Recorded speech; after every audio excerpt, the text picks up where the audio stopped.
Noong panahong siya ay hari, masiglang kanyang pagbati.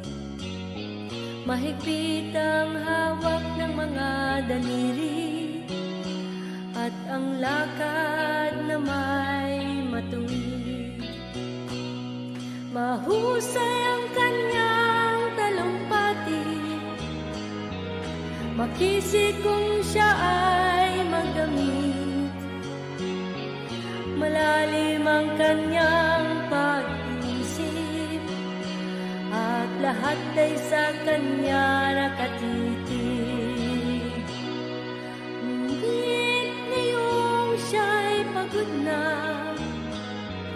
mahina na rin ang katawan, pinagmamasdan na lamang sa bintana ang unti-unting pagdaloy ng ulan.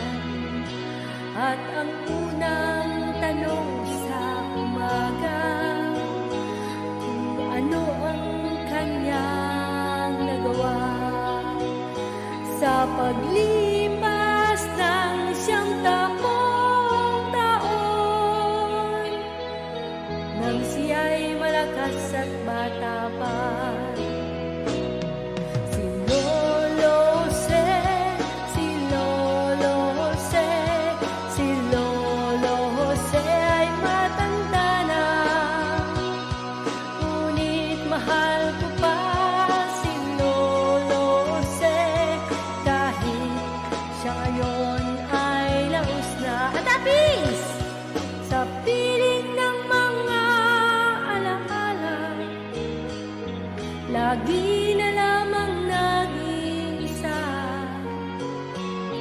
Kahit sulyap walang maaasahan, sa anak na di man siya mapagbigyan. At ang unang tanong sa umaga, kung mayroon pa siyang magigisnan sa liwanag sa nalalabing buhay. Ngayon siya'y matanda at laos na. Si Lolo Jose, si Lolo Jose, si Lolo Jose ay matanda na, ngunit mahal ko pa si Lolo Jose, kahit siya ngayon ay laos na. Sa dilim ng kanyang pag-aasam, maghapon na lang nakabantay, kung kanyang matatanaw pa ang hiwaga nang hindi malimot niyang nakaraan. At ang diwa ng kahapon di na matagpuan, at ang sinag ng umaga dinaanan ng ulan. Hindi ko alam yung ulit. At ang hirap ng nasa